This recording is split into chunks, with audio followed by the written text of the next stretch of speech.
સાતલપુર તાલુકામાં રણની જમીન ખાનગી કંપનીઓને વેચવાના નિર્ણય સામે સાતલપુર તાલુકાના આસપાસના વિસ્તારના અનેક અગરિયાઓ છેલ્લા 8 દિવસથી ઉપવાસ આંદોલન કરી રહ્યા છે। તેઓ સરકાર સામે માંગણી કરી રહ્યા છે કે જો ખાનગી કંપનીને જમીન આપવામાં આવશે તો તેના પરિવારનું ગુજરાન કેમ ચાલશે। તેને લઈ તેઓ ફોરેસ્ટ વિભાગની ઓફિસે છેલ્લા 8 દિવસથી ધરણા કરી રહ્યા છે, જેમાં મોટી સંખ્યામાં આસપાસના અગરિયાઓ પણ જોડાઈ રહ્યા છે। પણ હવે આ પ્રશ્નનો ઉકેલ ના આવતા આ અગરિયાઓ હવે સાતલપુરથી ગાંધીનગર એટલે કે ગાંધીનગર વિધાનસભા સુધી પદયાત્રા કાઢશે તેવી તેમણે ચીમકી ઉચ્ચારી છે।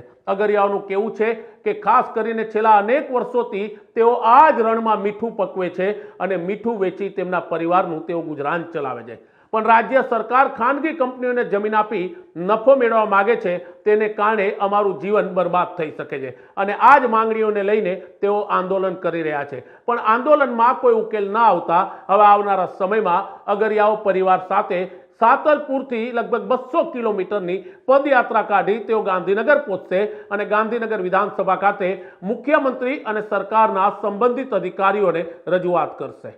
અમને કુટુંબ સહિત ભૂખમરો ચાલી રહ્યો છે, અમારું રણ છીનવી લીધેલું છે અને અમને રોજીરોટી અમારી છીનવી લીધી, અમારા કુટુંબ સહિત અત્યારે બધા બહારે રજડી રહ્યા। કોઈ અમને કોઈ ન્યાય મળતો નથી, ન્યાય આપતા નથી। તો તમે શું કરવાના છો? તો અમે કૂચ જાત્રા કાઢી અને સરકાર કને ન્યાય માંગીએ કે અમને 10 એકર જમીન ફાળવી આપે અને અમારા કુટુંબોને રોજગાર મળી રહે। બીજી સમસ્યા એ છે સાહેબ કે જે અગરિયા નથી એમને અગરિયા તરીકે અંદર પ્રવેશ કરી દીધા છે અને જે અગરિયા સાચા છે એમને આવવા દેતા નથી। તો શું માગણી? અમને 10 એકર જમીન આપે એ અમારી માંગણી છે અને અગરિયાને સાચી હકીકત જૂના અગરિયા પેઢી પરંપરાથી કરતા આવે એ બારે રગડે છે, જે નથી કરતા એ અગરિયા અંદર પ્રવેશ કરી રહ્યા છે।